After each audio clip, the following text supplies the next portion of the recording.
¿Peruano? ¿No? Como no hay ningún peruano, pues obviamente hay un partido de fútbol a las 3 de la tarde, en donde juega la Selección Colombia y naturalmente nos han preguntado algunos qué va a pasar, que ellos quieren quedarse y naturalmente también quieren ver el partido. Entonces se oyen sugerencias, obviamente para ver ganar a la Selección Colombia, pues todos queremos estar ahí. Entonces vamos a tratar de hacer algunas sugerencias si de pronto achicamos el tiempo del almuerzo pero con disciplina, o incluso servimos el almuerzo acá, pero eso naturalmente va de la mano con ustedes. Y Rodrigo, pues solicitaríamos también que el partido al finalizar acá, si somos disciplinados, cuando terminemos lo podamos ver aquí, digamos, para que la gente no se nos espante o que piensen que nosotros no somos patriotas, ni más faltaba. Entonces, ¿les parece? Rodrigo, la gente manda, entonces vamos a tratar de hacer esos ajustes desde el punto de… Ahora, si hay alguien que de pronto le guste más el cricket o le guste de pronto un poco más, pues ni más faltaba, también lo invitamos con todo respeto. Sí, pues hay gente pues, que no necesariamente a todos les gusta el fútbol. A mí, por ejemplo, no, pero yo sí quiero verlo. Continuamos la jornada con la presentación. Sí, a las 3:30 estaríamos terminando si somos disciplinados. Daniel.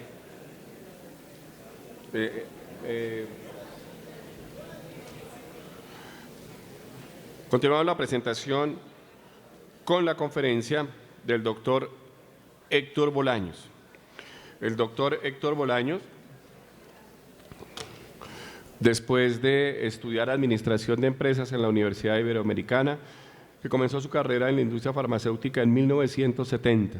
Su experiencia incluye las áreas de productos y recetas de acceso en el libre mercado, en la que ha ocupado diversos cargos, tanto en el componente de la investigación de mercados, en el desarrollo de negocios y en los asuntos regulatorios, en los departamentos de síntesis y en empresas de renombre desde el plano farmacéutico internacional.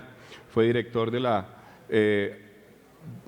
la Federación de Automedicación Responsable Latinoamericana de Automedicación Responsable, organización que en su momento agrupa a asociaciones que fabrican medicamentos de acceso no restringido para algunos países de América Latina, de Centroamérica y del Caribe. Es miembro de la Junta Directiva también de la industria de medicamentos y obviamente de nuestro WSMAI, y naturalmente una persona muy versada en este tema. El doctor Bolaños, también escudriñamos su conferencia, nos tratará un tema que versará sobre la unión de esfuerzos para proyectar una regulación adecuada. Para Bolaños lo básico es la clase de información y la forma en que ella sea más clara, más efectiva frente a consumidores autónomos hoy. Nos relatará la experiencia de sus proyectos entre la Agencia de Control y Vigilancia de México, CONFEPRIS, y AFAMELA, que es la Asociación de Fabricantes de Medicamentos de Libre Acceso, tomando como ejemplo lo realizado en Australia y naturalmente sobre elementos de etiquetado similar. Doctor Bolaños, bienvenido.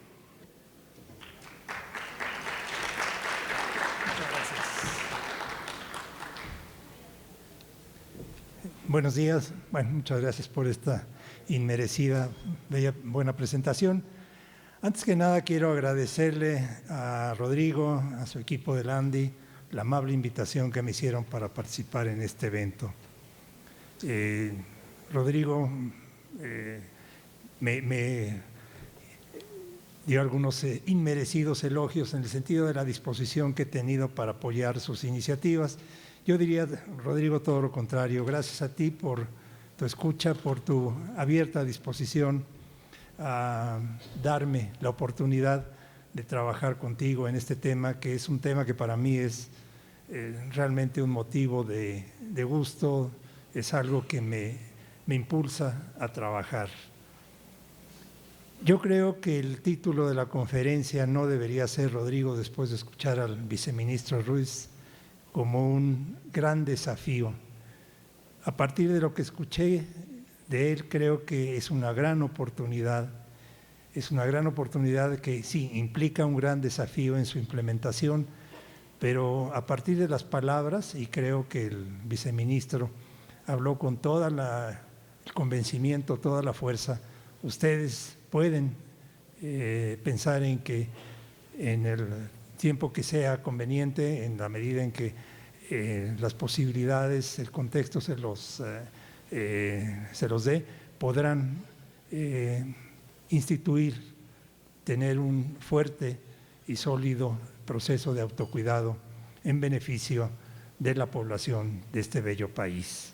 Bien, dicho esto, les voy a relatar un trabajo muy interesante que hicimos hace años entre la Agencia Reguladora Mexicana y la Asociación de Fabricantes de Medicamentos de Libre Acceso, del cual soy, como escucharon, director ejecutivo. Lo hicimos a partir de la coincidencia tanto de intereses como de objetivos entre la agencia reguladora y la Asociación Mexicana. Este es un ejemplo, y ya tiene algunos años, de que en cualquier actividad o prácticamente cualquier actividad en materia de salud debe haber, es necesario que haya un trabajo conjunto entre todos aquellos actores involucrados en el cuidado de la salud. Ya no es una responsabilidad del Estado, la salud es un tema en el cual la sociedad, el individuo, tienen que participar, tienen que tener un papel preponderante. Bien, dicho esto, debo decirles como antecedentes de todo este proyecto que durante la 14ª Asamblea General de la World Health Medication Industry, la asociación tuvo oportunidad de conocer un modelo de etiquetado basado en evidencia de uso de los consumidores desarrollado en Australia y apoyado, y eso para nosotros fue una carta que jugamos con mucha fuerza ante la agencia reguladora mexicana, apoyada por la Therapeutic Goods Administration, la agencia reguladora australiana. Esta asamblea también nos dio la oportunidad de entrar en contacto con un grupo multidisciplinario, un grupo no relacionado prácticamente con la industria o con algún interés particular, el Medicine Labeling Group, encargado de promover la implementación de esta metodología. Una vez que supimos del proyecto y entramos en contacto con el grupo, consideramos que era vital en México implementar este proyecto. Bien, la base de este proyecto es una metodología centrada en el consumidor, misma que fue desarrollada por el Communication Research Institute de Australia bajo la dirección del profesor Sless. El profesor Sless hizo, digamos, sus primeros pininos, su trabajo de evidencia de uso de etiquetas en dos áreas que son particularmente complejas, como es la declaración, los formatos de declaración de impuestos y los formatos que se requieren llenar en el caso de algún problema derivado de algún accidente o enfermedad con una compañía que provee el seguro de gastos médicos mayores. Una vez que la agencia reguladora australiana tuvo contacto, supo de la eficacia, de la eficiencia de esta metodología en materia de, como les dije, de formatos, ya no de formatos de salud, de accidentes o gastos en salud y de impuestos, le pidió al profesor Sless ver la posibilidad de implementar esta metodología y lo hizo primero para los medicamentos de receta y posteriormente se llevó esto a los medicamentos de venta sin receta o over the counter. Esa metodología está basada en un proceso muy riguroso, proceso científico, que permite la obtención de evidencias de uso de los consumidores y la aplicación de una metodología, de una disciplina en información. También esta metodología, cabe mencionar, determinó a base o en función de evidencias que recogió que la cantidad de información que se provee en una etiqueta o en cualquier documento no necesariamente lleva al consumidor, al usuario, al lector a entenderla. Este es un enfoque que llamaron los australianos content-based o basado en el contenido, que difiere completamente del punto central, del punto esencial o vital de esta metodología, que es el desenvolvimiento. Esta es una metodología basada en el desenvolvimiento, no del consumidor. En la metodología esta no se le mide o no se le evalúa al consumidor, sino que se evalúa el grado en que la etiqueta le permite al consumidor entender y encontrar la información y, por tanto, actuar en consecuencia. Bien, entonces esta metodología consecuentemente da origen, da pie al desarrollo de un enfoque regulatorio basado en el desempeño, no basado en el contenido, que es la norma, que es la costumbre que se sigue en la mayoría de los países, en donde reguladores, profesionales de la salud, miembros de la industria se reúnen alrededor de una mesa y deciden qué es lo que un consumidor requiere saber para usar adecuadamente un medicamento. Pero la pregunta es, ¿y dónde está el consumidor? ¿No nos merece el consumidor, quien es finalmente el que va a ser beneficiario de esa información, no nos merece estar ahí? ¿No nos merece ser el centro de esta metodología, de esta discusión acerca de lo que se requiere para que use un medicamento adecuadamente? Creo que sí, no hay de ninguna forma duda en este sentido. Bien, como decía anteriormente, esta metodología se basa en un proceso muy riguroso de investigación, que no tiene ninguna relación con una investigación de mercados, con, digamos, por ejemplo, focus groups o encuestas directas con los consumidores. Tampoco tiene relación alguna con algún diseño que se pretenda hacer para hacer más amigable una etiqueta, insisto, basada en la que la apreciación de una o varias personas consideran que es lo correcto o lo adecuado. El objetivo fundamental de esta metodología es cumplir con una serie de estándares, con una serie de objetivos, de forma tal que el consumidor pueda identificar el medicamento que requiere para aliviar algún síntoma o problema común de salud, encontrar la información y, por consecuencia, entenderla, y así, a partir de que encuentra y entiende la información que se le proporciona en una etiqueta, podemos tener una alta seguridad o la seguridad de que efectivamente va a hacer un uso seguro, un uso correcto de un medicamento. A este proceso riguroso de obtención de información se suma una característica muy importante de esta metodología, que es el uso de la disciplina de diseño de información.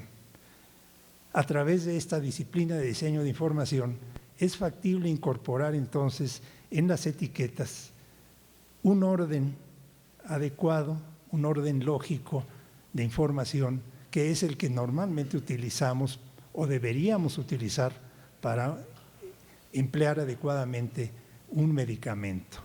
Segundo, permite también crear una secuencia lógica y establecer también qué tipo de familia tipográfica es la indicada para, en un momento dado, hacer resaltar ciertos aspectos de la información que dirijan precisamente la conducta del consumidor.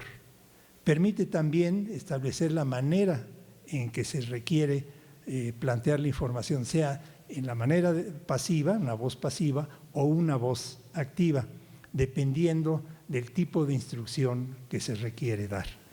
Y finalmente, esta metodología o esta disciplina de diseño de información facilita también el determinar qué tipo de fondo de la etiqueta, qué tipo de color se requiere emplear para efectivamente darle la posibilidad al consumidor de encontrar, de leer y entender la información. Por ejemplo, colores metálicos prácticamente son prohibidos dentro de esta disciplina de diseño de información. Hablaba yo de que es un proceso muy riguroso de información, de diseño, de investigación, que va desde la identificación de factores en la fase de scoping, identificación de todos aquellos factores que influyen en el desarrollo de una etiqueta, el establecimiento o benchmarking de una serie de parámetros o estándares que debe cumplir la etiqueta, el desarrollo de un prototipo que puede ser desde el desarrollo de una etiqueta, la creación de una etiqueta nueva o la modificación de una existente, y entramos ya, una vez teniendo el prototipo desarrollado, a una fase en la cual, si no salimos de ella, pues podemos estar el tiempo que sea necesario de probar y de refinar la etiqueta hasta dar con los estándares de rendimiento que previamente fijamos.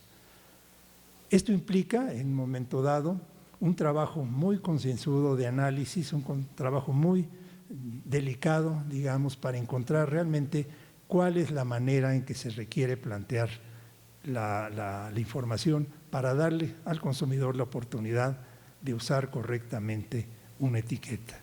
Una vez de que se han satisfecho los estándares de rendimiento previamente fijados, como dije anteriormente, ya se puede pasar a la fase de implementación, al lanzamiento, digamos, de la etiqueta, y es recomendable que cada 2 años se realice nuevamente este proceso ya, digamos, en el mercado, ya con la etiqueta habiendo transcurrido 2 años, para comprobar que efectivamente se cumplen con los estándares de rendimiento, que es precisamente la fase de monitoreo. Es un proceso que requeriría seguramente de mi parte, yo creo que el doble de tiempo del que tengo para toda mi exposición, pero sí quisiera decirles que si bien es un proceso riguroso, es un proceso que tiene una alta, digamos, validez científica, de ninguna forma es algo que no se pueda llevar a cabo. Lo hicimos, de hecho, entre la asociación, entre varios asociados y funcionarios de la COFEPRIS. Sí requirió trabajo, sí requirió esfuerzo, pero no es llevar un hombre a la luna. Hay un componente muy importante en todo este proceso y que se llama grupos de riesgo o consumidores en riesgo. Son estos consumidores en donde se prueba si efectivamente el prototipo que se desarrolló, llámese una nueva etiqueta creada ex professo para un determinado producto o la modificación de una etiqueta, es donde se prueba. Estos consumidores, llamados por el mismo profesor Sless en riesgo, son consumidores que, bueno, obviamente saben leer y escribir, pero no tienen la preparación que, bueno, puedo decir, tenemos en esta sala para comprender y entender toda la información que contiene una etiqueta. ¿Por qué se escogen estos consumidores en riesgo? Porque si ellos son capaces de encontrar y de entender la información que se les proporciona en una nueva etiqueta, podemos tener la seguridad que otros grupos poblacionales con una mayor, mejor educación van a poder también encontrar, entender la información y por ende actuar en consecuencia. Ese es un componente muy importante del esquema que seguimos. Hablando precisamente sobre el rigor, digamos, científico que caracteriza esta metodología, claro, no es posible ver esto en detalle, son muchos datos, pero la barra azul son todos los consumidores que en un momento dado, consumidores en riesgo que en un momento dado son objeto, digamos, de investigación o con quien se hace la investigación. Y la barra superior son las diferentes partes de la etiqueta o los diferentes componentes de la etiqueta que se ponen a prueba con estos consumidores. Y la prueba es doble. La prueba implica ver si encontraron información y 2, si la entendieron. Y de una forma muy sencilla, dándoles valores, por ejemplo, a 1, si la encontraron o la entendieron, 0.5, si les costó o no trabajo, es factible llegar a dar un valor a cada uno de los componentes de la etiqueta. Y puede suceder, y esto se ejemplifica con la barra amarilla, que una determinada parte de la etiqueta, un determinado rubro de la etiqueta, puede ser, por ejemplo, contraindicaciones, no les quedó claro. Y hay que trabajar sobre este punto nuevamente. Esto es lo que viene ilustrado como el proceso de refinamiento de la etiqueta. Aquí, por ejemplo, tenemos 5 o 6 componentes de la etiqueta y en esta el resto. De tal suerte que además de medir la comprensión, el entendimiento, si se encuentra o no, de cada parte de la etiqueta, podemos llegar a un valor, digamos, global y decir, sí, la etiqueta cubre mi 80%, que es el mínimo estándar de rendimiento que debe tener en Colombia, en México, una etiqueta, o no lo cubre. Si lo cubre, adelante, ya podemos entonces lanzar esa etiqueta al mercado. A lo mejor esta parte quizás la debí de haber propuesto o presentado al principio, pero me pareció que era preferible darles una idea de lo que es la metodología, de lo que lleva, y ya luego plantearles qué fue lo que a AFAMELA y a la COFEPRIS les hizo apoyar este esquema. Primero, en el caso de AFAMELA, consideramos que la implementación de esta metodología iba a permitir cumplir un objetivo que la asociación se ha fijado desde que fue fundada hace 30 años, de facilitar el uso seguro, el uso correcto de los medicamentos. Al mismo tiempo, le iba a permitir a los asociados a AFAMELA cumplir con una responsabilidad social o parte de la responsabilidad social que tienen, que es proveer productos eficaces, de calidad y con información adecuada al consumidor.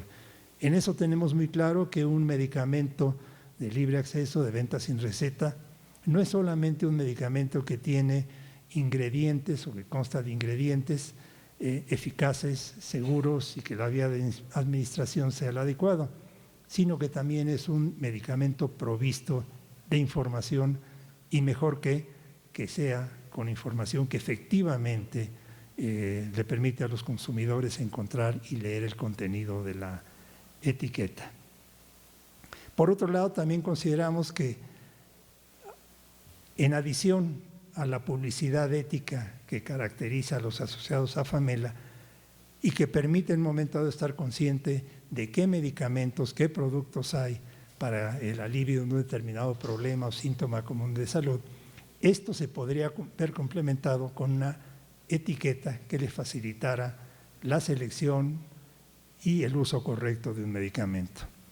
En ese entonces no teníamos conciencia, y ya lo va a explicar David Skinner en su plática, que también las etiquetas juegan un papel fundamental en la compra de un medicamento. No solamente le dan a uno la posibilidad de usar correctamente un medicamento, sino que es un elemento fundamental para la compra del medicamento, incluso más que la publicidad. No me adelanto más a lo que vas a decir, David.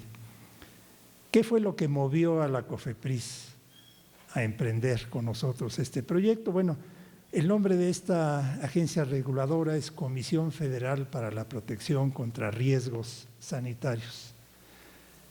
Y obviamente se les prendió el foco, digamos así.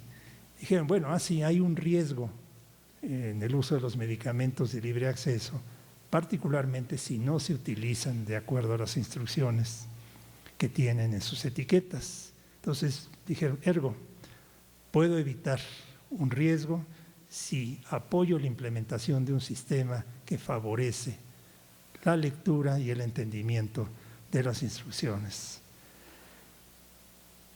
Este objetivo iba entonces totalmente en línea, en coincidencia con el nombre mismo, diría yo, de la agencia contra riesgos sanitarios.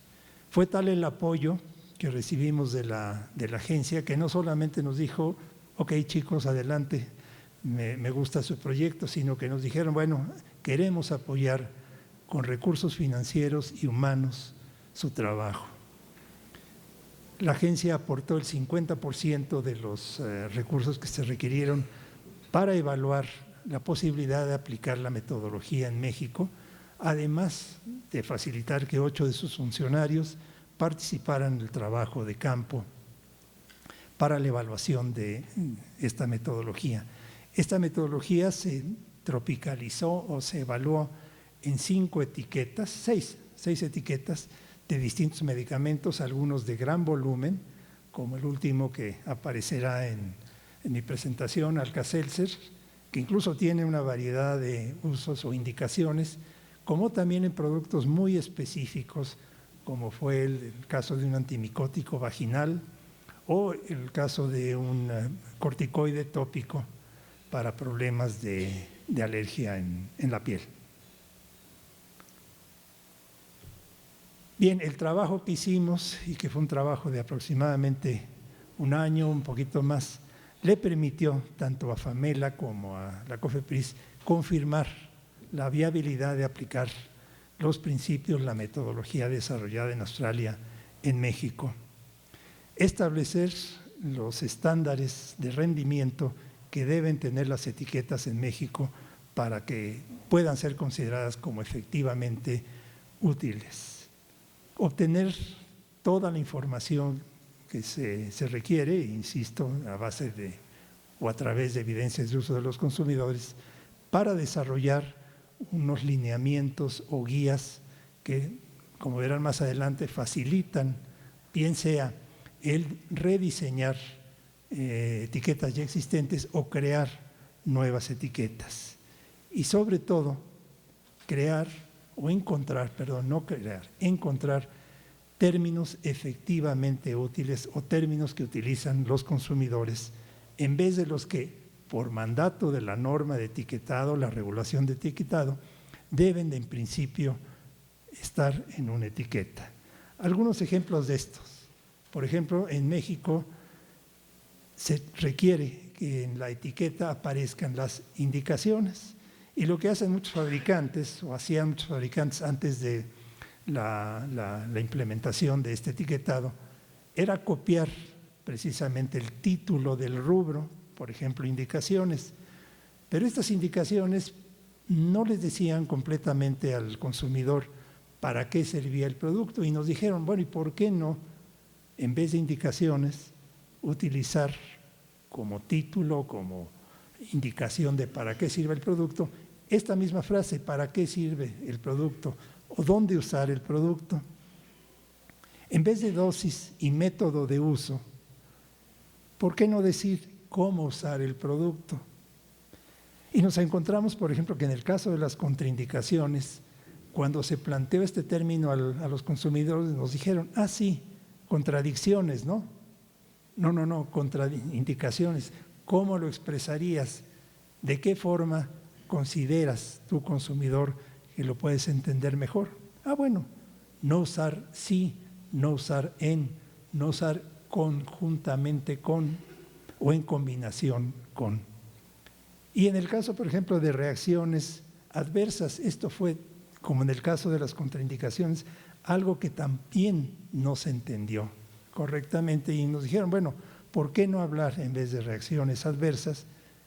Este producto puede causar X, Z, Y. De esta forma nos acercamos al consumidor con el mismo lenguaje que ellos utilizan y probado, insisto, de una manera verdaderamente consistente y rigurosa. Estas son las guías de etiquetado, les llamamos guías de etiquetado efectivamente útil. Consideramos que esta era la mejor traducción a usable, efectivamente útiles, y que, como dije ya previamente, dan pie a rediseñar una etiqueta. Hay todo un proceso bien definido, bien delimitado y explicado para rediseñar una etiqueta o bien para crearla. Y de esta forma llegar, y perdón que no se vea del todo bien, a llegar a darle a la etiqueta, a la información, una secuencia lógica, no interrumpir en términos de espacio, cómo debe administrarse, en qué forma aplicarse, cuándo no utilizarse. De esta manera, insisto, el consumidor puede entender perfectamente cómo usar de una manera segura, de una manera correcta un medicamento y nuevamente pues, tener en una etiqueta un elemento, un arma que propicie tanto su uso adecuado como su elección. Bien, pues esto es todo de mi parte. Muchas gracias por su atención.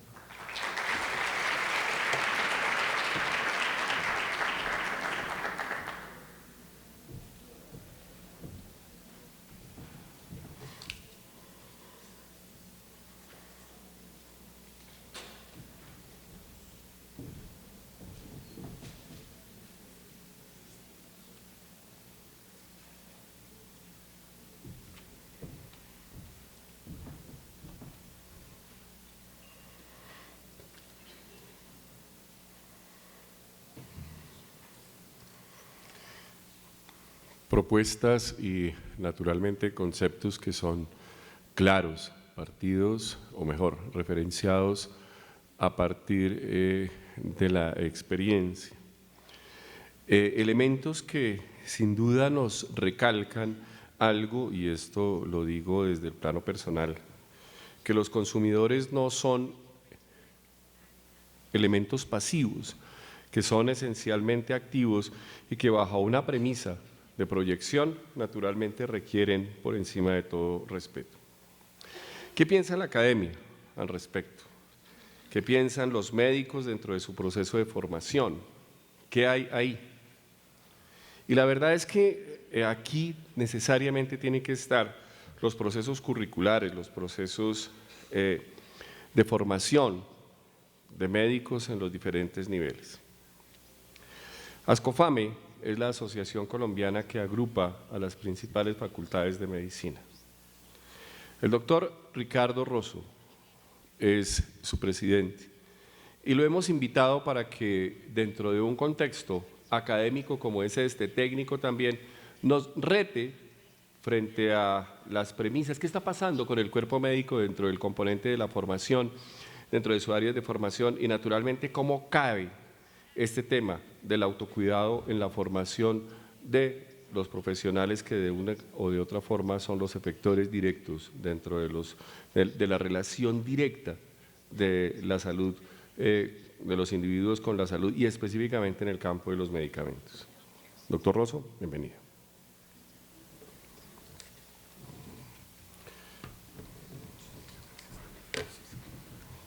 Quiero oírlo.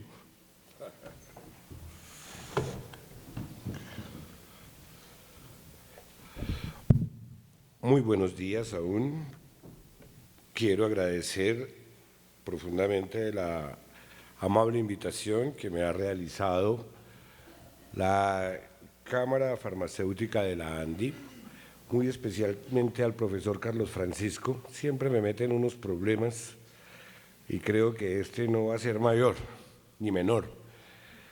Cuando comencé a leer el tema y las conferencias, me sentí como hizo la pregunta Carlos Francisco, un peruano esta tarde en este auditorio. Creí realmente, bueno, ¿y yo qué les puedo decir? ¿Yo qué puedo decirles desde el punto de vista de si currículum sí o currículum no en esta situación, ante esta problemática? Cuando comencé a hacer la revisión, tratando de hacer una presentación algo académica, pues me parecían evidentes alguna serie de temas desde el punto de vista estrictamente médico. Yo decía, pero a ver, ¿cómo discutir el problema del autocuidado? ¿Cómo discutir las medidas generales que los médicos utilizamos para cuidar la enfermedad coronaria?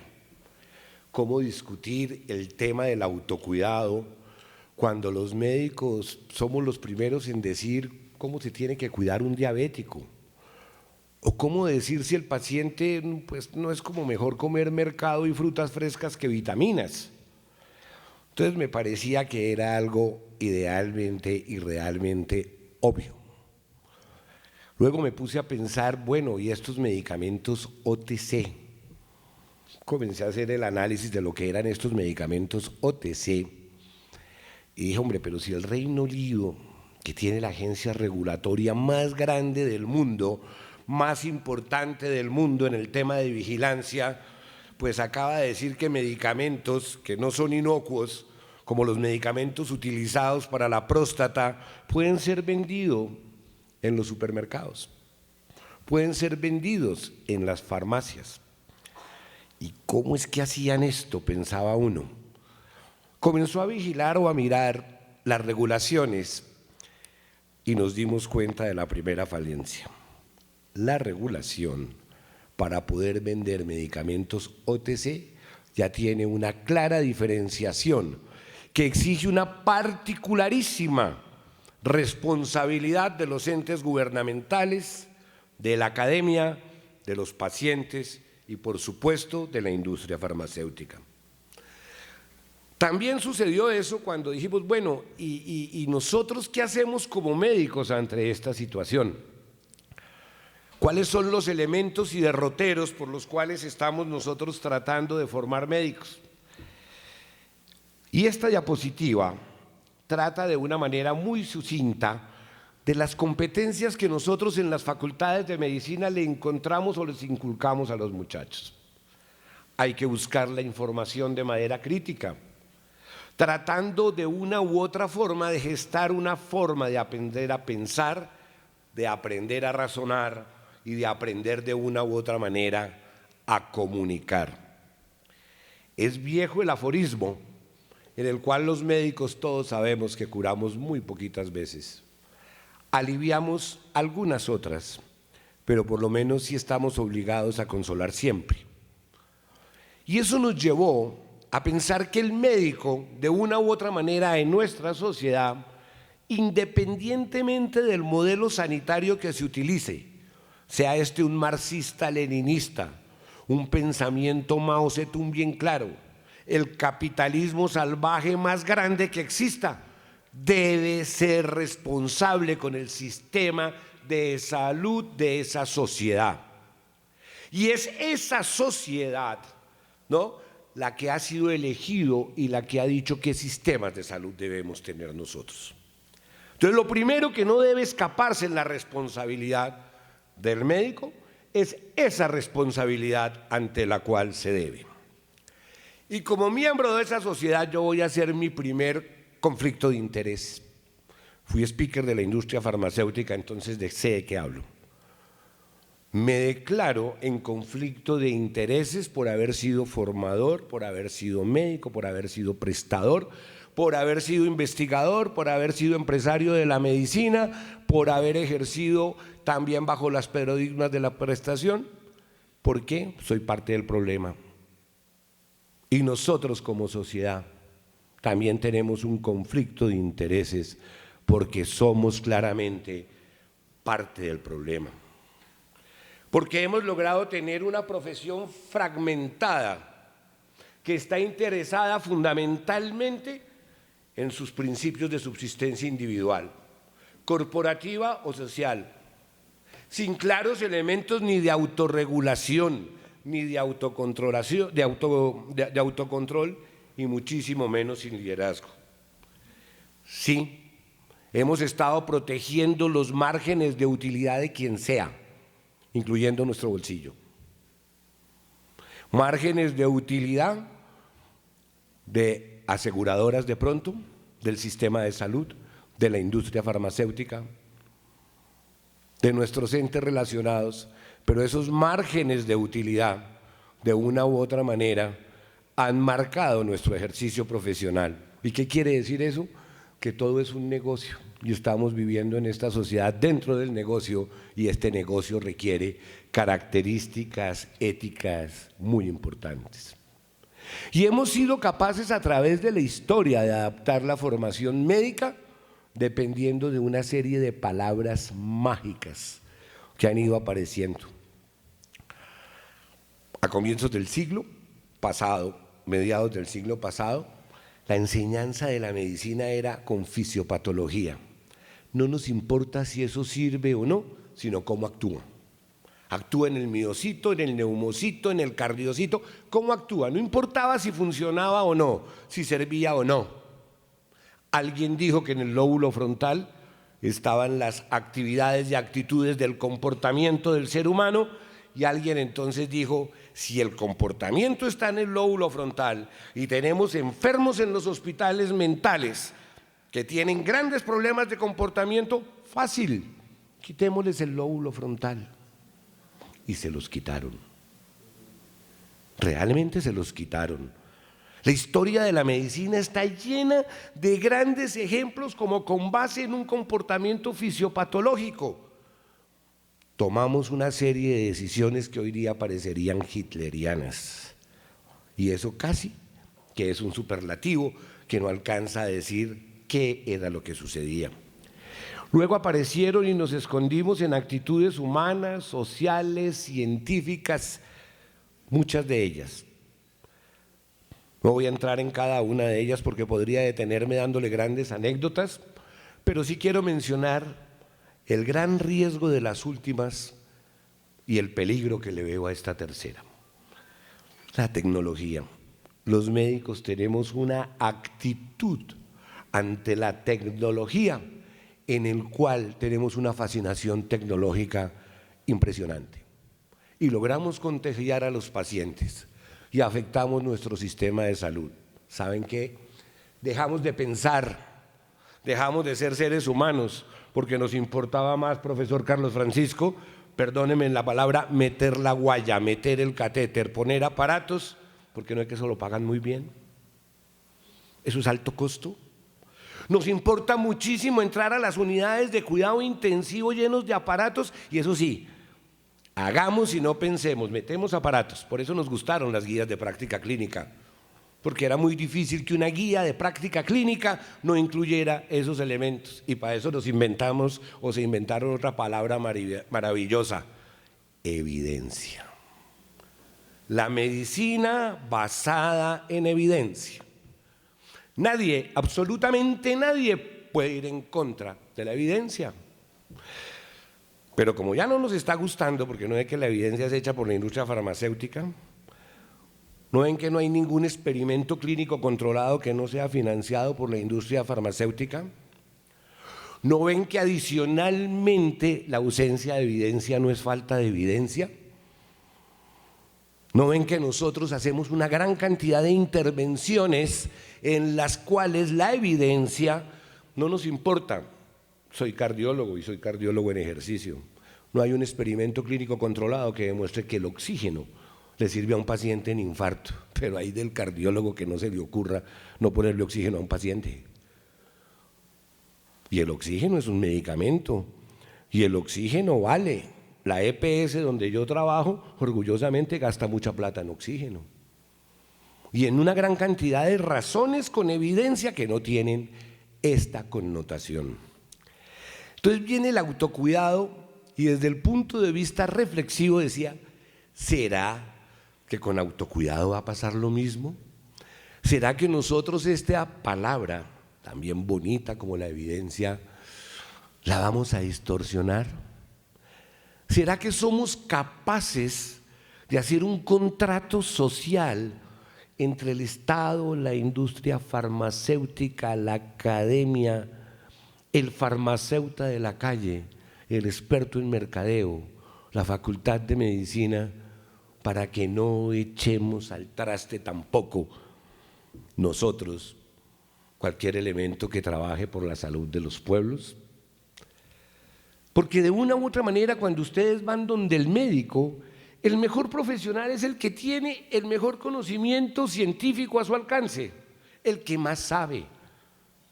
Es el que más sabe. Ustedes necesitan un profesional que les solucione problemas y que sepa. Adicionalmente, que trate enfermos, no que trate enfermedades. Entonces, por eso, doctor, es que no podemos ser unos repetidores de la etiqueta.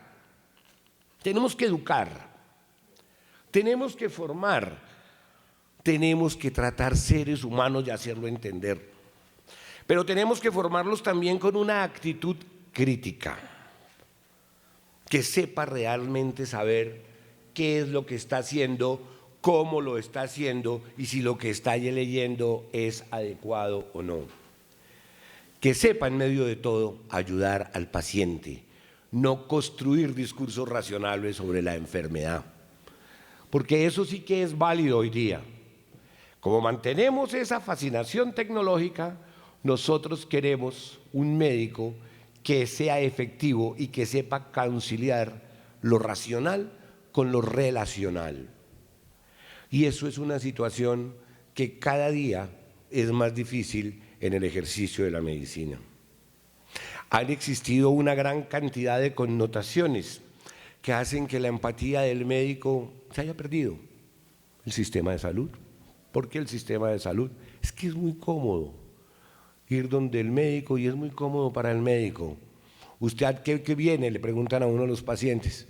¿Sabe a qué vienen la mayoría de los pacientes? Por una receta y una orden de laboratorio. Si el paciente sale de la consulta, usted así hable media hora de que coma manzanas, que eso es muy rico, de que camine media hora. No, ellos quieren una orden de laboratorio y ellos quieren una receta. Si el paciente no tiene eso, sintió que perdió su cita, sintió que perdió el tiempo. Y entonces nos divagamos en la academia diciendo, es que no les enseñamos ya farmacología a los médicos general. ¿Para qué? No hay que ahí está el POS. No pueden formular más sino el POS. Léanse eso y apréndanse sino el POS. Y con todo el respeto, doctor Bolaños, aquí viene mi primera preocupación, ya ni el POS. Hagamos una etiqueta bonita y que la lean en el supermercado. Hagamos una etiqueta bonita y la ponemos en internet. Hoy nuestros pacientes son más y más informados.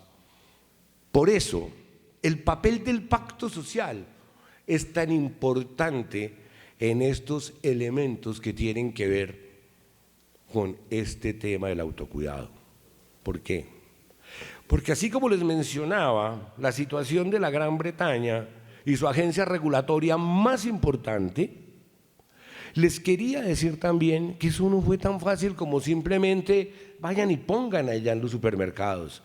No, lo mencionaba el profesor, esto requiere unos mecanismos de autocontrol donde el paciente hace parte de la farmacovigilancia, donde las asociaciones de pacientes tienen que conocer elementos de vigilancia, donde las asociaciones de pacientes y los consumidores tienen que hacer parte de los grupos que aprueban los medicamentos. No es como tan sencillo de que ya se puede vender allá. Nuestra industria farmacéutica en Colombia necesita ese compromiso ético. Los médicos en Colombia no sabemos de farmacovigilancia. Los pacientes en Colombia no saben claramente de autorregulación. Y hay también unos claros compromisos de la industria farmacéutica que requieren que esa actitud sea empoderar a la sociedad. Yo no quiero volver a pensar en los lanzamientos de los cuales en mi conflicto de interés participé mucho, invitado por la industria farmacéutica en Londres, París, Ingler, Cartagena, Santa Marta o Melgar, y ahora viendo también a los farmacéutas producto también de ese marketing que no sea ético y que no sea responsable. Los médicos hoy día somos responsables de no haber sido capaces de obtener la autorregulación y el respeto porque no fuimos capaces de mantener sin exceso una sana relación con la industria. Y la industria se llenó de una gran cantidad de regulaciones, muchas veces de ellas innecesarias, donde lo único que fuimos capaces de darle a la sociedad fue desconfianza para que no vayamos a hacer eso también ahora con nuestros pacientes. Para que esa sociedad no termine siendo claramente también víctima de productos de interés como lo estamos mencionando hoy los médicos. Hacer es muy importante, educar es muy importante, ser profesionales es muy importante, pero también las personas que trabajan en marketing deben ser muy importantes. Los pagadores tienen que ser importantes. No podemos ver el autocuidado como un control de costos solamente para el sistema de salud. Autocuidado no es controlar los costos. Autocuidado no puede ser decir el gobierno, oiga señores, venga, como este es un negocio, un sistema que ya lo penetraron los jueces y que se les llega con tutela o sin tutela, vengan por favor, vengan nosotros y les hacemos dos cositas que son muy sencillas. Quitémosle a los gastos de los pagadores eso y venga, se los metemos a la familia en costos de bolsillo. Finalmente a la industria es un negocio y es responsable. A ella no le importa si le paga el supermercado o le paga la EPS, pero como sociedad sí nos debemos todos. Como sociedad sí nos debe importar, como país sí nos debe importar, porque es supremamente fácil realmente que se cambien esos paradigmas. El autocuidado tampoco puede ser una forma para nosotros violentar los sistemas regulatorios. El autocuidado no puede reemplazar el acto médico. El médico no puede renunciar a ser médico, a enseñar a lo que ha renunciado, a formarse y a darle esa mejor evidencia científica a los pacientes. No podemos realmente como sociedad decir, este no es mi problema, es un problema de todos. Entonces es una cuestión curricular, el autocuidado sí. Es una cuestión curricular que la industria farmacéutica trabaje de la mano con el paciente, con la sociedad, con las facultades de medicina, con las sociedades científicas, sí. Que trabaje con los agentes de marketing, sí. El trabajo está todo por hacerse. Yo solamente quiero llamar la atención en que no perdamos una oportunidad para permitir que los vicios se vuelvan virtudes, para no aprender de los errores del pasado como sucedió con la relación de los médicos y los pacientes, para no permitir o para pensar que las ventas justifican cualquier tipo de ética. Para los médicos, que no todo sea meter la guaya, poner aparatos y hacer plata y crear cada vez más instrumentos. No les voy a mentir, tenía 53 diapositivas, no hablé de nada de las que tenía ellos porque preferí más bien la inteligencia emocional que me permitió el momento del aprendizaje y no se las presenté a Carlos Francisco. No se las presenté porque preferí más bien hacer este tipo de reflexión porque sé que es un escenario diverso. ¿Ven por qué me estaba sintiendo medio peruano para esta tarde? Muchísimas gracias.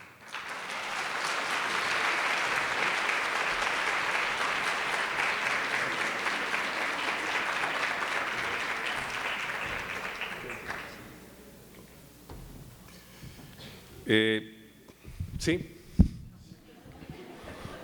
Conozco a Ricardo desde hace muchos años como cardiólogo, como líder de las escuelas de medicina de las facultades de medicina en este país, y sé que no habla en vano. Varilla para todo el mundo. Y la verdad, su llamado al comportamiento ético, a la génesis de una cultura sanitaria con fundamentos y preceptos éticos absolutamente rigurosos que nos empujen justamente a que esos diálogos sociales sin duda sean equilibrados y por encima de todo propositivos, con desenlaces que sin duda nos permitan hablar de desarrollo. Hablaba yo anoche con el ministro Alejandro Gaviria, que les mandó un saludo, porque era mejor traer al viceministro, no por el hecho de que sea el ministro, sino que el viceministro es médico y es el que maneja este tipo de temas. Y entonces yo le preguntaba al ministro, ¿cuál es su versión de desarrollo desde el punto de vista sanitario, ministro? Y entonces me dijo, mire Carlos Francisco, un país desarrollado es aquel en el cual la tasa de homicidios es inferior a la tasa de suicidios.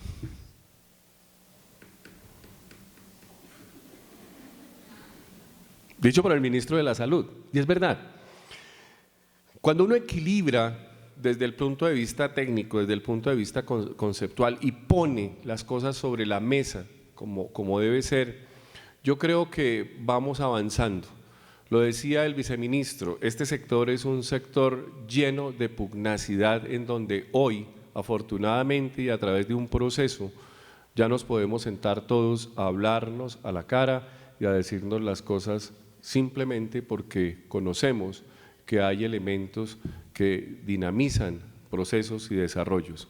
Y estos componentes sociales que hoy lograron que independientemente de que un paciente, una persona esté en La Guajira o en Leticia o en la frontera con Venezuela o en el Pacífico, se pare y diga, alguien tiene que responder por mi salud, eso es un componente de avance social absolutamente grande, que fue de manera insidiosa y esencialmente progresiva la que nos llevó allá. Eso es un desarrollo muy grande. Y bajo esa condición de tener ya la capacidad de exigir que alguien me tiene que responder por mi cadera o por el medicamento, esos son aportes que nosotros, hablo de la industria, hablo de los médicos, hablo de los reguladores, del Estado en este caso, y naturalmente de los pacientes, no podemos perder de vista. Y hacia allá, justamente, en ese diálogo social, en esas conciliaciones, en esa microtransaccionalidad que se habla del consultorio al paciente, del paciente con el farmacéutico, del farmacéutico con la industria con su ente regulador, en esa microtransaccionalidad de la que no hablamos es donde están justamente los desenlaces de desarrollo. La ANDI y su Cámara Farmacéutica nos ha permitido hablar de estos temas con claridad, Rodrigo. El Foro Farmacéutico Nacional se ha convertido en un foco absolutamente importante en donde se debaten temas que han sido absolutamente valiosos en cuanto a desenlaces y a conclusiones que hoy en día nos ponen a nosotros a pensar. Y bajo esa condición esperamos que este foro también nos deje claros algunos componentes sobre la automedicación y demás. Sigue en el orden, como dijimos que íbamos a tratar de acercar los horarios para mirar con calma cómo vamos a ver el partido, a pesar del peruano Rosso. Enseguida el doctor Jaime Arias, y ahí sí hay tela para cortar. Entonces, como el doctor Arias no ha llegado, entonces vamos a adelantar la conferencia de la doctora Sheila Kelly.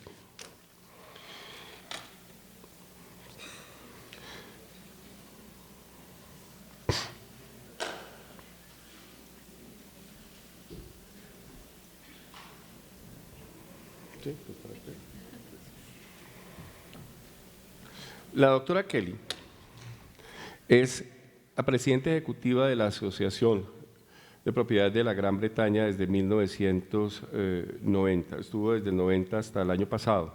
Es esencialmente una farmacéutica de profesión. Ha trabajado con la industria farmacéutica en investigación y en desarrollo específico con algunas marcas de renombre internacional. Ha estado durante mucho tiempo, vinculada a este tema, tanto así que por 5 años estuve en el departamento, en la división de medicamentos en el Reino Unido y obviamente es una referente importante en este tema, justamente como consultora de WSI.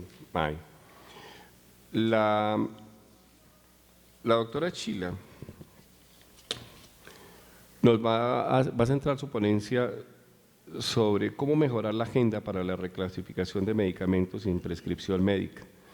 Nos enfatizará sobre la diferencia entre los medicamentos con y sin prescripción médica como requisito y nos hará ver que en algunos países hay unos niveles para la venta de medicamentos sin prescripción médica detrás de mostrador con base en la autoselección en farmacias y naturalmente nos referenciará esto dentro de un marco de ventas generales. Una persona que conoce de verdad y le volvemos a agradecer a la Cámara Farmacéutica por traernos a estos exponentes que sin duda nos dan luces, porque nosotros podemos tener ideas como lo plantea Ricardo, pero sin duda son ellos los que han tenido, digamos, estos componentes en la práctica a partir justamente de su experiencia quienes nos transmiten este tipo de conocimientos. Welcome, doctor. Mrs. Okay.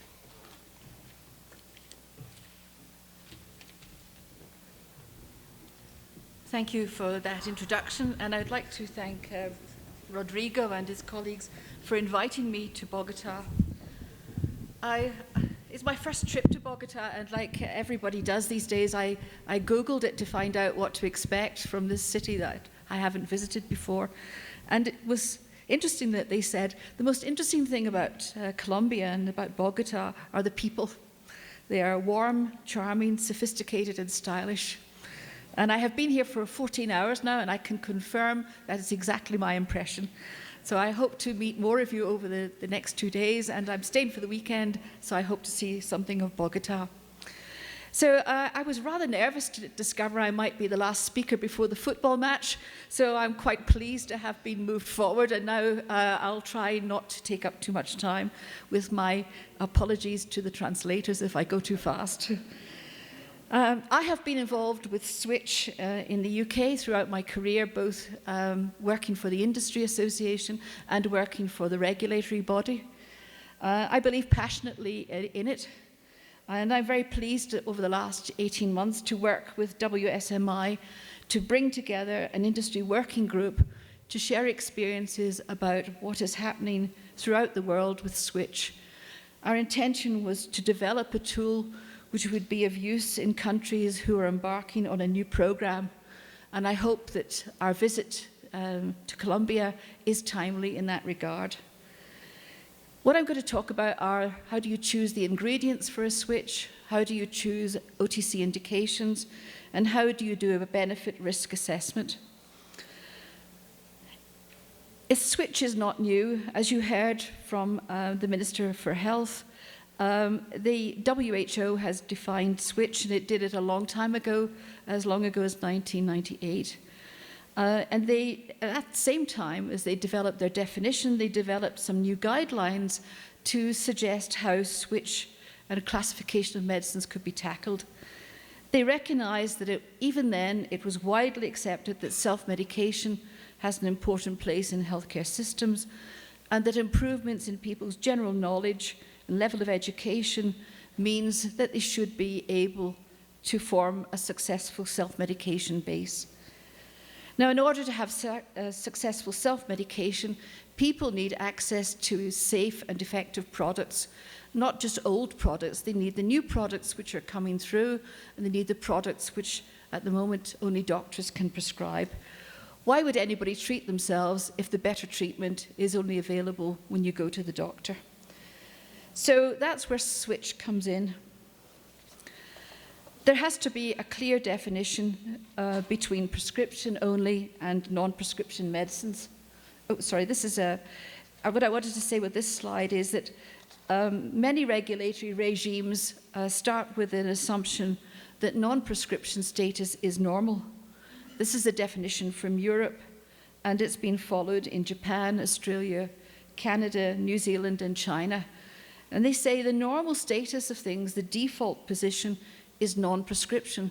Now that's a different mindset, isn't it? It doesn't mean everything's prescription and has to change. It says everything should be non-prescription unless there is a good reason to restrict it to prescription supply. And as you see, the United States, you're not too far away from you, goes even further and says if a drug can be must be made available without a prescription, if by following the labeling, consumers can use it safely and effectively without a doctor. So we are very clear in WSMI that there must be a clear differentiation between prescription and non-prescription medicines.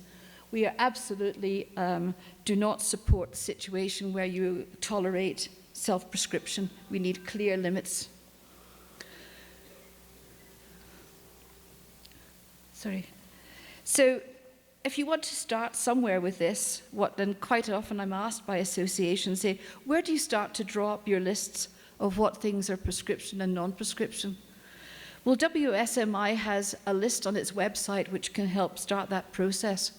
It shows the situation in 32 countries, ingredient by ingredient, whether it's prescription or non-prescription. So it's a very good starting point. You may feel you don't need to reinvent the wheel. if something is non-prescription in 20 or 30 countries, it seems that somebody has decided that it's pretty safe to allow that to happen. But when you look in the detail, you discover that although the ingredient may be non-prescription in a lot of countries, there are differences in the detail. There are differences in the dosage and the pack size, which is allowed, sometimes difference in the indications. So you have to kind of look at this a little more closely and not just look at the ingredient. Indications matter.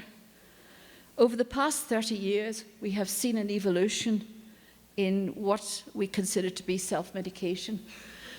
When I started my career, it was all about symptomatic relief, short-term self-limiting conditions that people could recognize for themselves. And then gradually we began to accept that perhaps if you've had an initial diagnosis, the next time you experience this illness, you know what it is and you know how to treat it.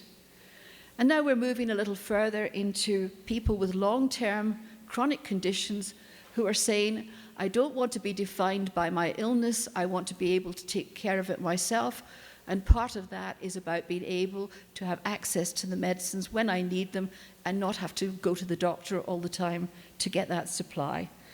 And along with all of this comes prevention. So it's been an evolution and not a revolution.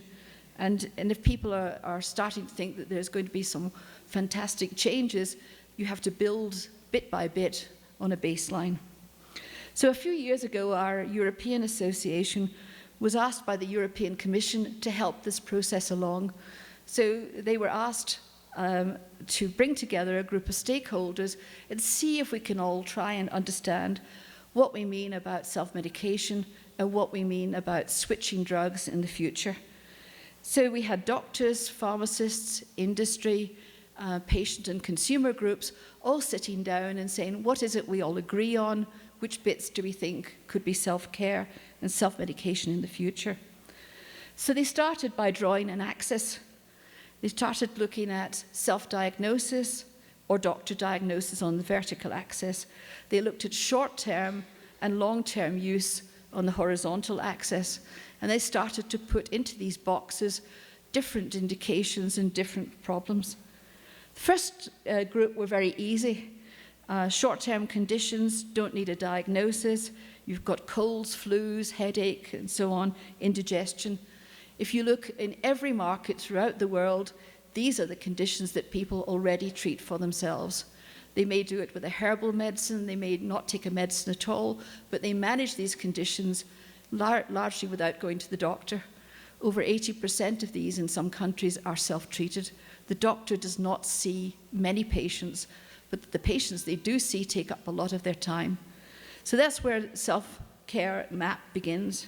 But then they had no problem adding in conditions like prevention of dental caries, hay fever treatments, prevention of hay fever rather than waiting till you have the symptoms, even products, even indications like neural tube defects, which are treated by having the right vitamin, the right health style choices in the first place. So we're getting to see this map already beginning to expand from just self-limiting conditions and starting to think about keeping healthy and avoiding the problem in the first place. But it becomes slightly more controversial when you move to the next phase, which, sorry, it's a bit slow. Down in the bottom, where you're starting to look at recurrent conditions where a doctor diagnosis might have been needed the first time you have the problem. Now, I remember the discussions in this working group. Doctors were saying, oh, problems like cystitis, they really need to go to see the doctor. The doctor will take a swab and will send it to be checked in a laboratory so they can identify exactly what the organism is that's causing the problem and give the appropriate treatment. Well, quite a lot of women get cystitis. I'm quite sure quite a few people in this room have experienced it, and we know what happens. The doctor tends just to give you an antibiotic or an antifungal product or an antibacterial. All this swab testing and so on doesn't usually happen the first time you go. And so the idea in this group is not that you allow widespread use of antibiotics, but you allow a short-term treatment so that you can mimic what the doctor would do. We've got a problem, try this and see if it works. If not, go to the doctor because you need something That's quite different. Now products for conjunctivitis, cystitis, and vaginal thrush have been self-medication products in a lot of markets now for quite a long time. We have a lot of experience of their use, and no problems seem to have arisen. So we're building up quite, it's no longer just short-term conditions now, we're looking at recurrent conditions where you might have needed a diagnosis in the first place, but now you can manage it yourself.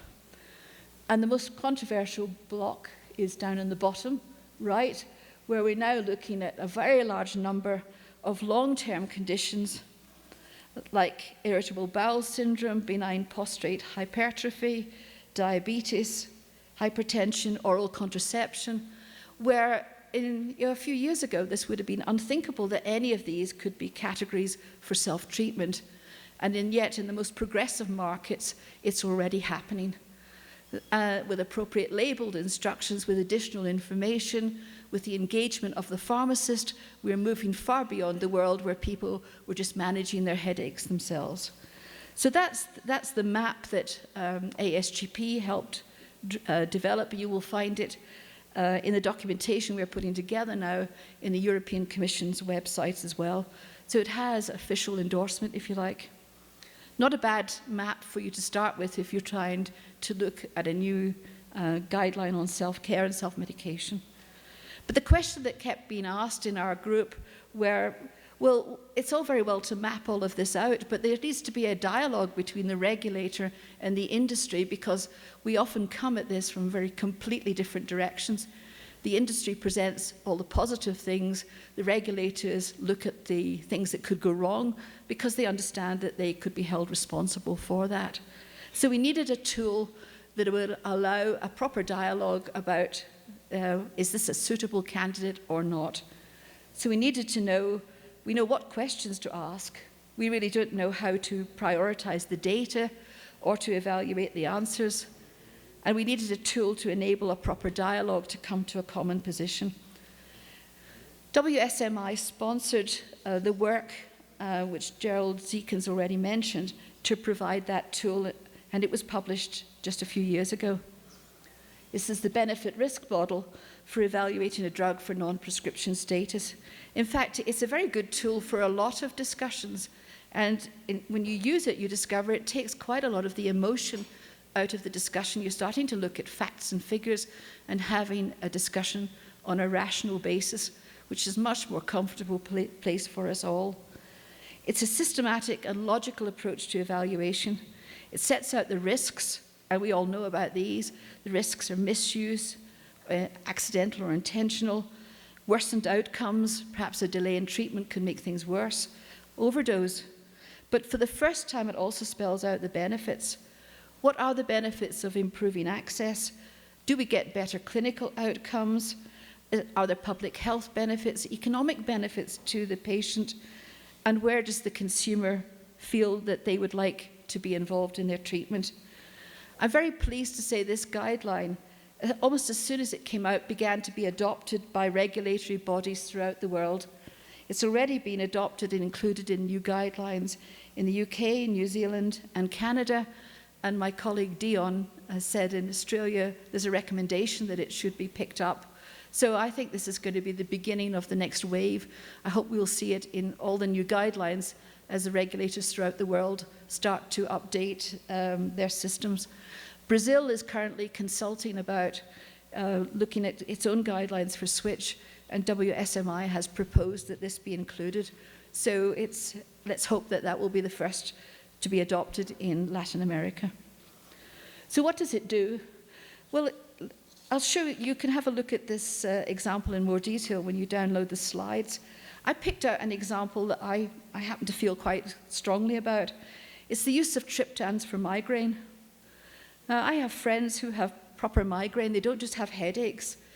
They feel sick. They have the disturbance of vision. They feel dreadful. And they sometimes feel so bad that they're off work for several days and they take to bed. So they lose work. Their quality of life is very poor. And this may be not just once in a year. It could be happening more than once a month. A lot of these migraines are simply not treated.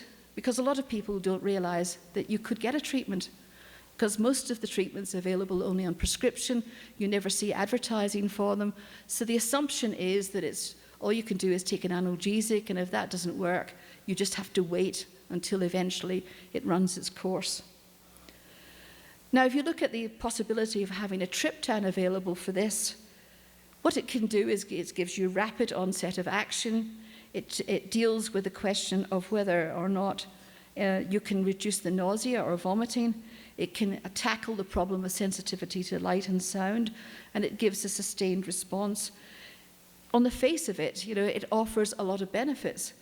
There's also some concerns because you could get problems of chest-related adverse events, CNS events, and so there's a balance to be struck in saying, of course, if people can have access quickly, it would be a benefit, but let's hope we're not making things worse.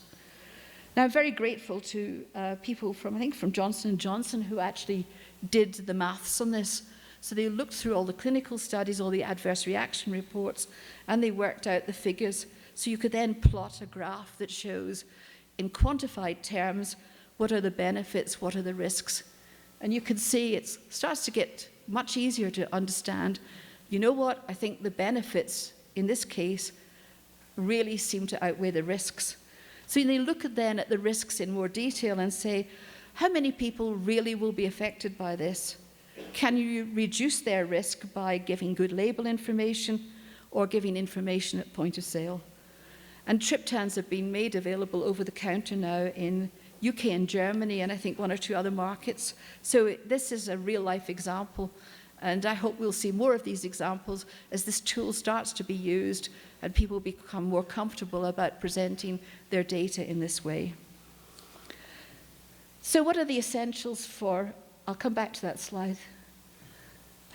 What you'll find is when you get a chance to look at what the work we've been doing is, what we're proposing is a much more systematic approach to developing dossiers and developing proposals for switch. And one of the new things we're also saying is, if countries are beginning to look at new guidelines, could you please look at the question of data protection to encourage switch?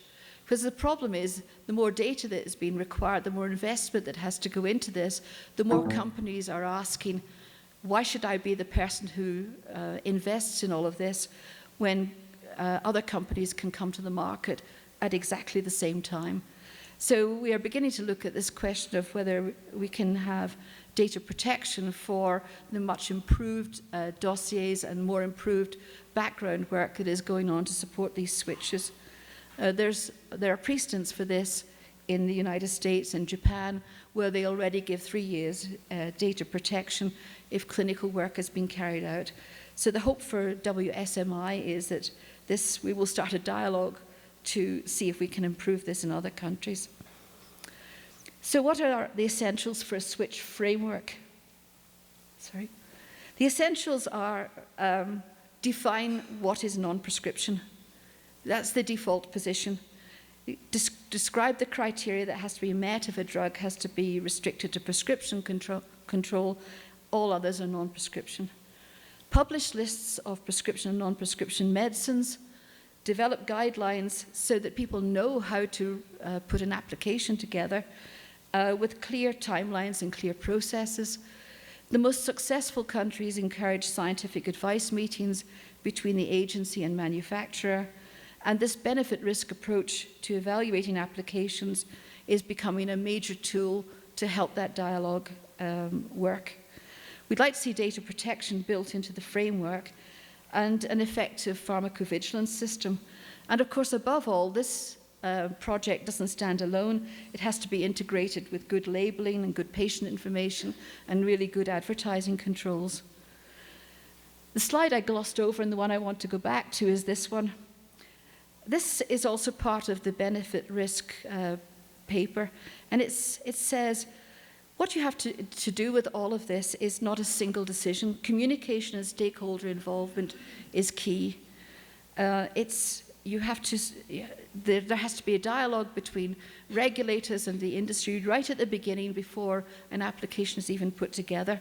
You have to involve other stakeholders because it's pointless to spend a year, 2-3 years developing a proposal, getting it agreed, and then as soon as it goes public, you get criticism from doctors and pharmacists who say they don't agree with it and they won't support it.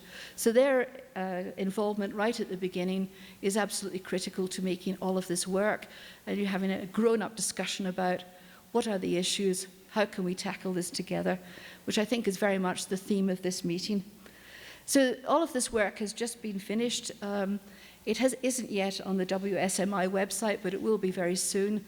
And when it is, I'm quite sure that we'll be sending out notes to everyone to alert people to the fact that this information is available. And if, like Brazil, Colombia starts down the road of consulting about new regulations and guidelines, I'm sure WSMI will be very pleased to help and bring our global knowledge of what is going on to the debate. Thank you very much.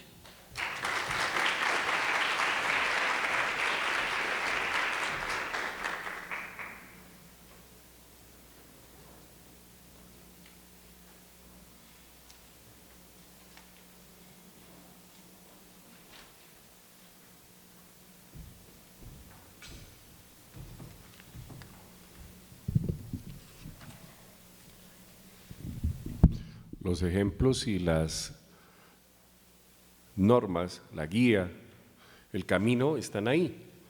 Y obviamente Colombia no es la excepción frente a este tipo de dinámicas. ¿Cuál es la forma? ¿Cuál es el norte? ¿Cuáles son esos pasos? Pues aquí hay unas propuestas, aquí hay unas experiencias, hay un espectro importante de información que sin duda dentro de un marco específico para nosotros, pues sin duda pueden ser una muy buena guía. Frente a un hecho, y es que eso está ahí.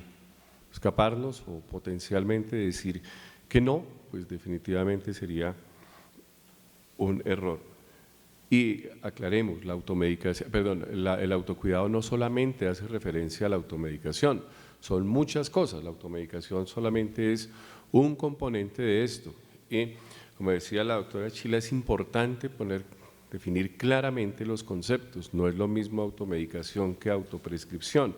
Y volvemos nuevamente a retomar todos esos componentes éticos que deben necesariamente dinamizar la relación entre todos los actores en este tema. El doctor Dion Chomby continúa, dijimos que íbamos a seguir de largo un poquito, ¿verdad? Ah, bueno. Sí, no, porque de pronto alguien dice que no.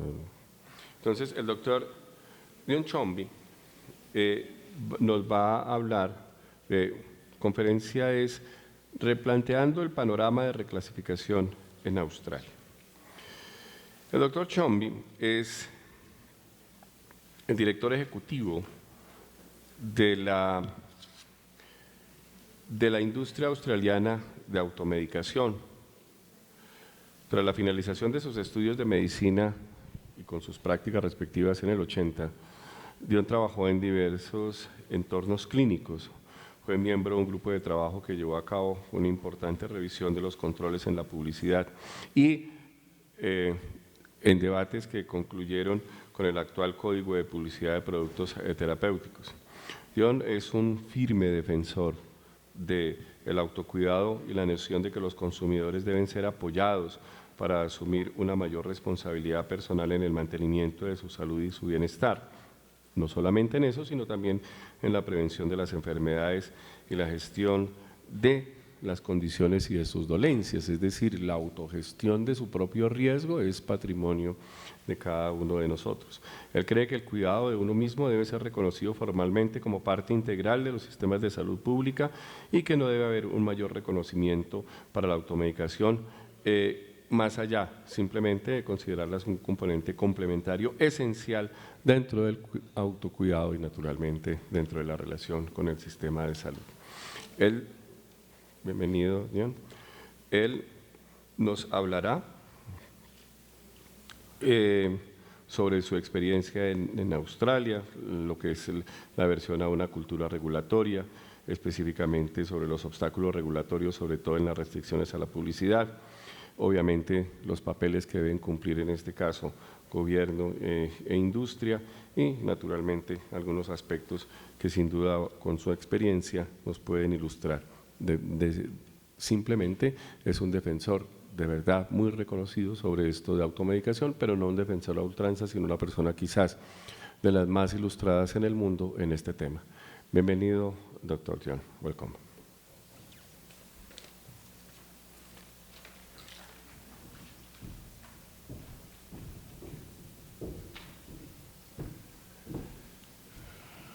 Good afternoon, ladies and gentlemen. First of all, thank you very much for that kind introduction, Dr. Carlos Francisco. It's an absolute delight, an honor, and a privilege to be here with you today in this beautiful city of yours.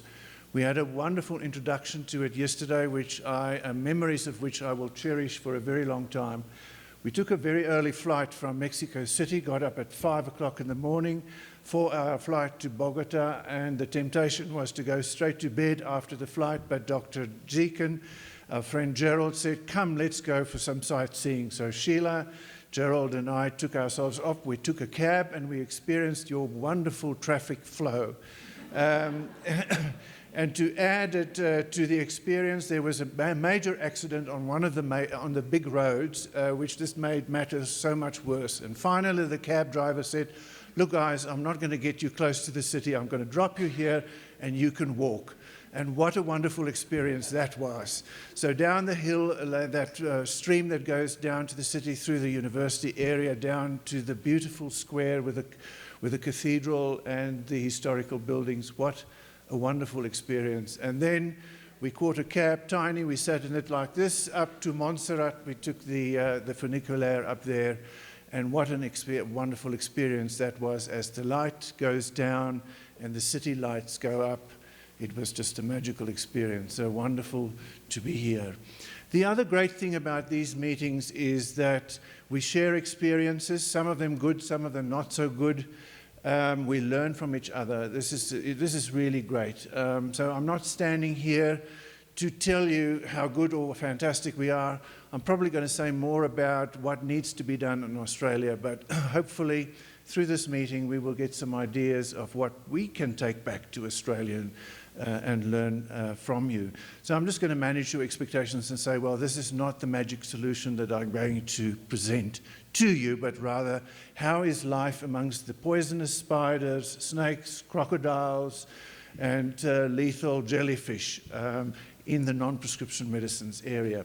Now, there's matters of national interest, so I'm not going to go through all my slides. You can refer to those if you download the presentation. So, obstacles or challenges that we face in Australia as an industry is not really different from anywhere else in the world. And I'm talking specifically about the issue of increasing access to non-prescription medicines through switching from prescription to non-prescription. Why is that? There was reference to risk aversion, and this is not unique to Australia. Regulators tend to avoid risk, and that's a natural response. Nobody wants anything to go wrong, so there is a temptation to avoid risk rather than manage risk. So we've seen in Australia a slowdown in the switch from prescription to non-prescription, and one of the reasons for that is the tendency towards greater risk aversion. The other important consideration or dynamic, we believe, is that there's no clear switch policy in Australia. Whilst we have a national medicines policy, which really serves us extremely well, we believe there is a need for a national medicines policy, a switch policy. And by that we mean let's collaborate, let's form partnerships with all the key stakeholders and decide which areas of health need to be addressed and what are the medicines that can be safely switched from prescription to non-prescription. On one thing we all agree, and that is we want better health outcomes. And if we don't meet that measure, we can't go there. So let's agree on better health outcomes. If a switch cannot be safe and cannot contribute to better health outcomes, that is certainly not the right thing to do. Then we also face some regulatory obstacles, in particular the restrictions on the advertising of S3 or Schedule 3 medicines. And in a moment, I'll just tell you quickly how the medicines classification in Australia works. Now, from a government perspective, Gerald articulated very, very well this morning the challenges faced by government in terms of creating a sustainable healthcare system. Now, the temptation is to look in the usual places. We all know the increasing burden of disease, but in Australia, for example, they always look at how many doctors we've got, how many nurses, how many hospital beds, how many aged care facilities, how many drugs on the PBS, and hardly ever, never is there reference to or looking at self-care and the importance of that. So I was very encouraged, inspired by the Minister's comments this morning, to sort of let's look at those areas which are normally neglected and where we don't pay any particular attention or we simply take for granted. So what we as an industry have set ourselves the goal, a priority for us, is to initiate the reshaping of the Australian switch environment. I just want to make quick reference to several papers published by Natalie Gould. She's a researcher in New Zealand, and she's recently published a comparison of 9 countries examining the dynamics behind switch, the enablers and the obstruction of the obstacles to switch in a range of countries. And just by way of example, she found that in Australia, in the UK, they have more enablers and hence they have more switches. In Australia, we have more obstacles to switch. Therefore, we are starting to get behind, for example, the UK and New Zealand. So what we're advocating for is a collaborative partnership approach. This is not the job for industry or for government. This cannot be done alone. So we need to work with our healthcare professionals, that includes GPs, pharmacists, but in the middle of it all, consumers. We need to engage with consumers to understand their expectations, their needs in terms of information, education, etc., to be able to manage or to take greater participate more actively in maintaining health and well-being. So we also need, if we've got a switch policy, then we need a regulatory framework that supports that, encourages that. So the regulatory requirements as well as the business processes in relation to the regulatory framework needs to be appropriate to facilitate switch. We need to make better use of healthcare resources. So what do we mean by that? We find that many consumers go to the GP or the emergency room at the first hint of a problem. Now, we're not saying don't go to the doctor, but we say there's also the pharmacist that you can ask about your condition. The pharmacist may not always have the right answer, but he or she can then refer you to the doctor or the emergency room if that is necessary.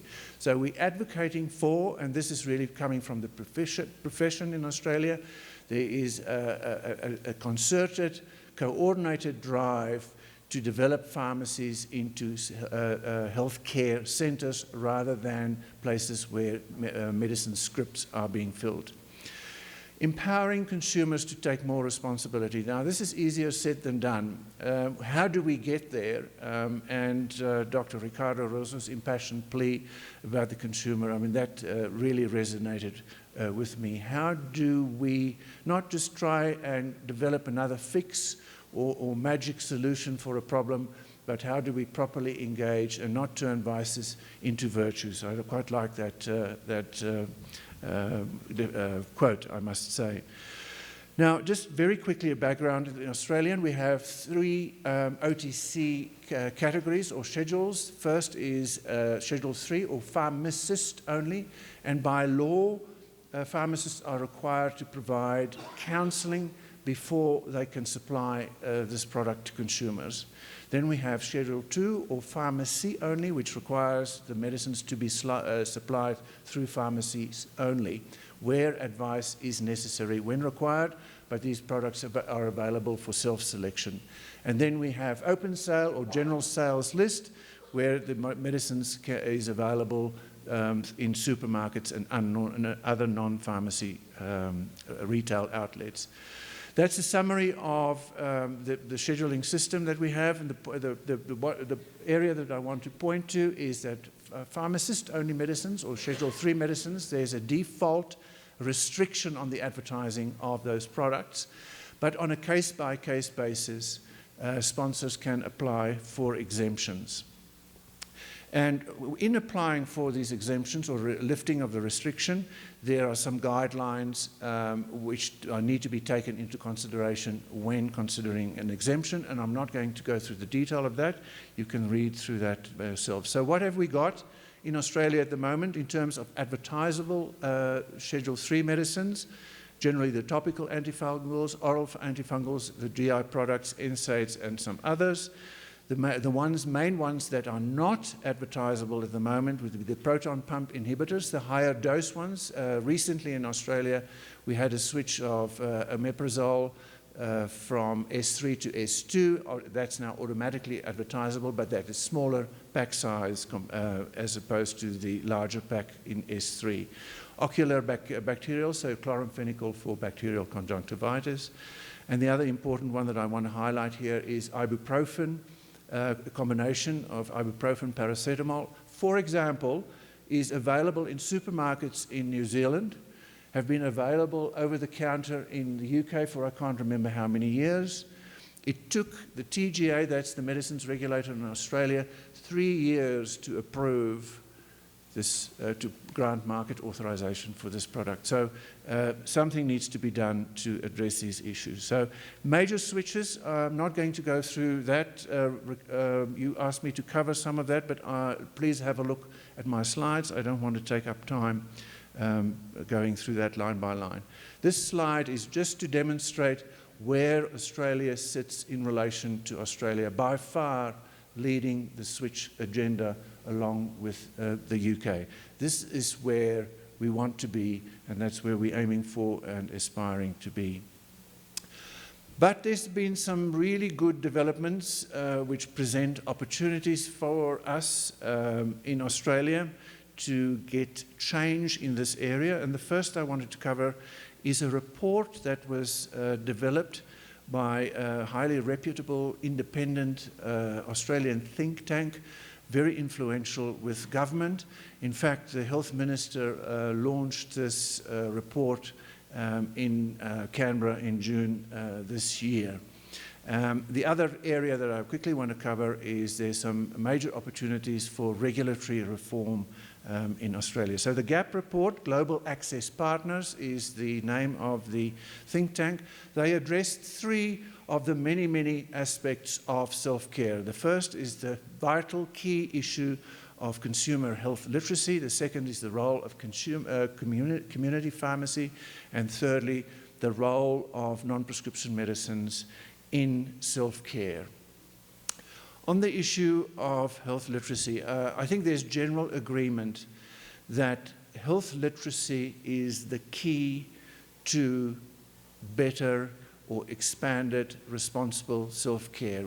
Consumers need the information, they need the skills, they need the experience, and they need the confidence to be able to participate in a meaningful and responsible way in managing and maintaining health and well-being. So it's not only about when to take a medicine, it's more about when not to self-treat and when you should be going to the doctor instead of trying to help yourself. So the benefits of health literacy, better compliance with medicines, a more active participation in health and well-being, following diet, exercise, adhering to medicines, keeping appointments, etc., etc. So health literate consumers are generally enjoy better health than those who are not. Now, the role of pharmacists I mentioned earlier.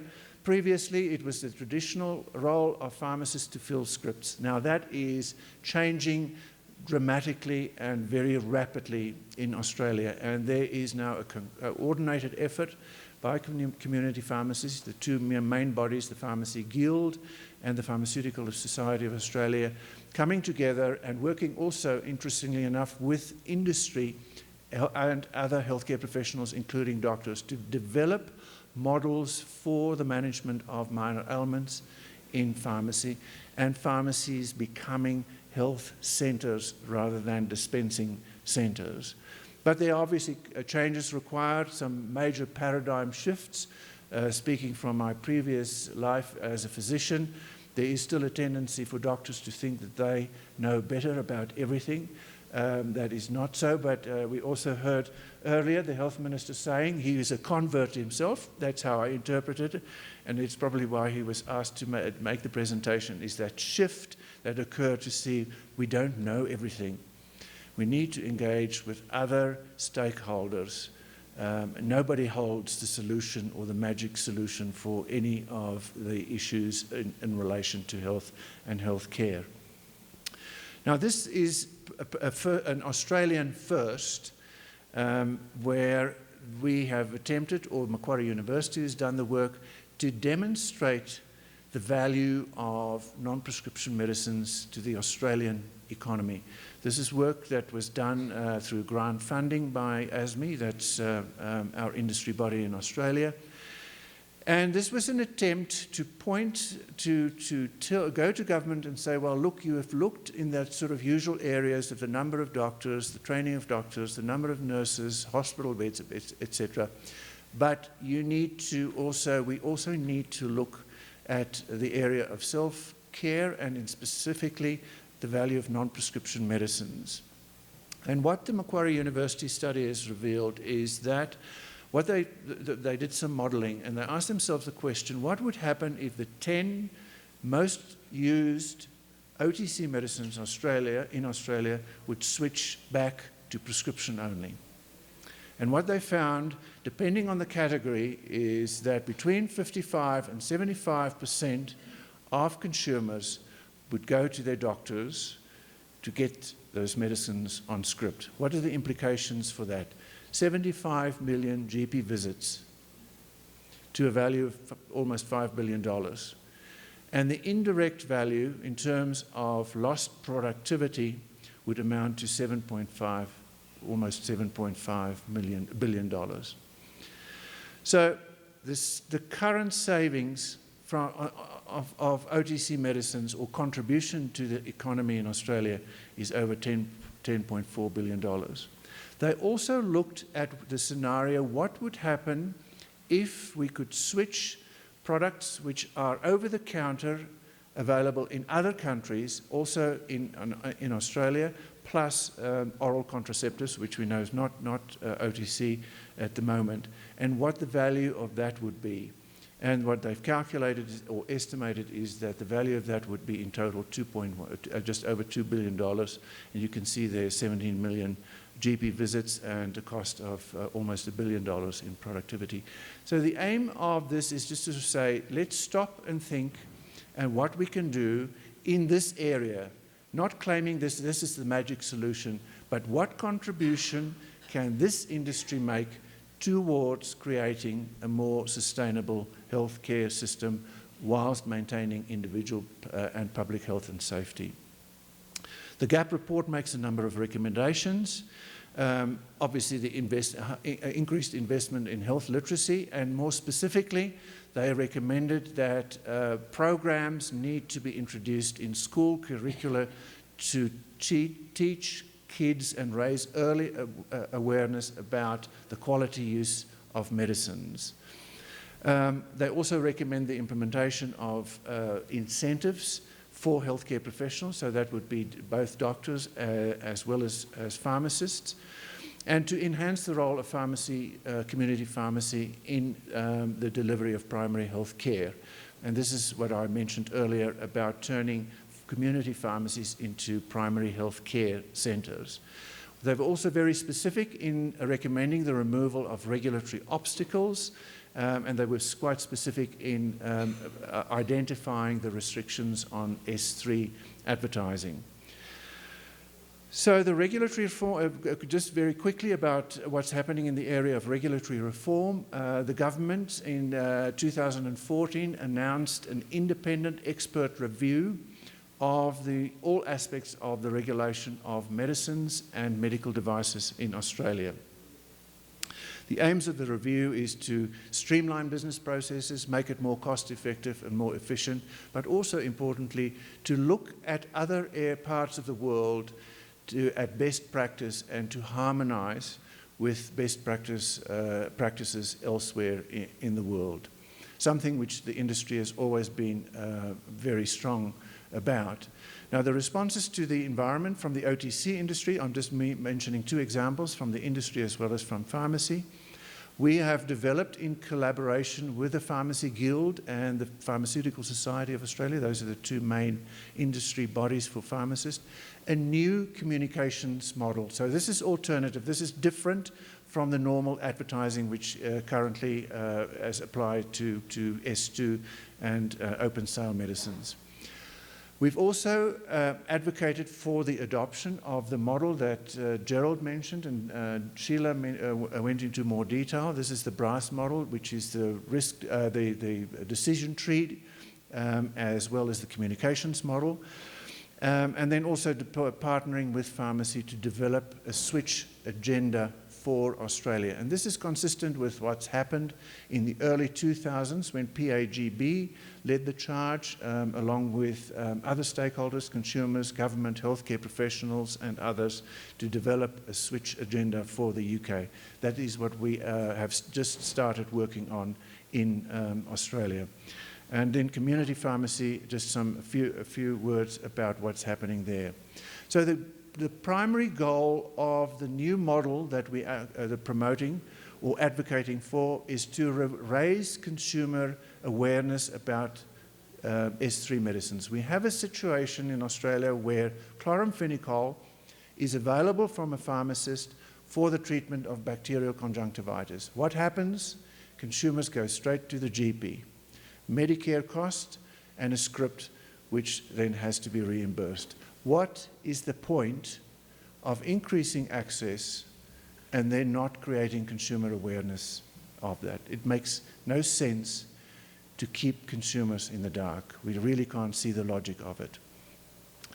So what is it that, this is an infomercial type communication, and what we're advocating for is a structured approach to be adopted in the Therapeutic Goods Advertising Code, which is the medicines code. It is underpinned in regulation, so it's the law of the land. We can very specifically dictate how what an advertisement or a communication should look like. So what are we advocating for? Is first of all, the advertisement will have something to say about the condition, the symptoms, or whatever that might be, or the condition.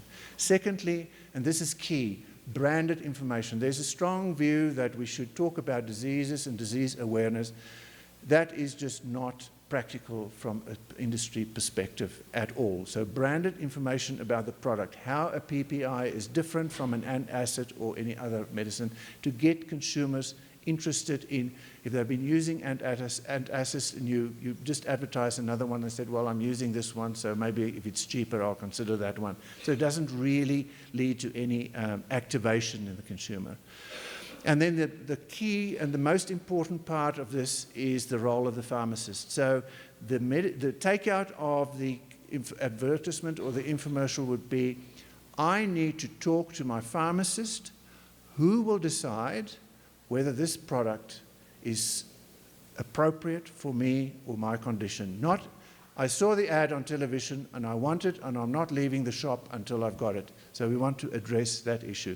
We've developed a mock ad, which unfortunately wasn't ready to demo to you today, but it will be used in research that's going to be conducted to determine the impact of this type of communication on consumers, pharmacy assistants and pharmacists. And with this information, we can then go to government and say, here's the evidence supporting what we're advocating for. There is still this strong mythical view that advertising somehow induces people to use medicines the way they shouldn't. So, you know, have a headache because we've got this fantastic product for your headache. People still believe in those sort of urban myths. Incidentally, the WSMI did some excellent work in this area to look at the evidence around these sort of usual criticisms that we hear around what advertising can or can't do. Just very quickly, we're very pleased to say that the expert panel has recommended the adoption of the BRAS model, not just by reference, but more in a structured, standardized format for switch applications for industry. This is work in progress, and I hope next time I'll see you here or somewhere else in the world, and hopefully in Australia, we can tell you about what has happened in this area.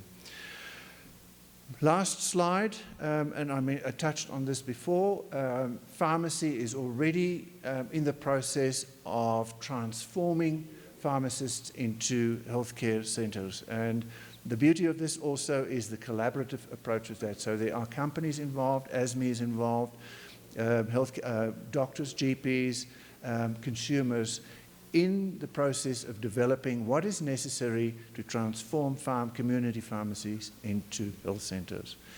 Thank you very much for your attention, and thank you again. It was lovely to be here, and good luck. May the best team win, and we know it is the Colombian team.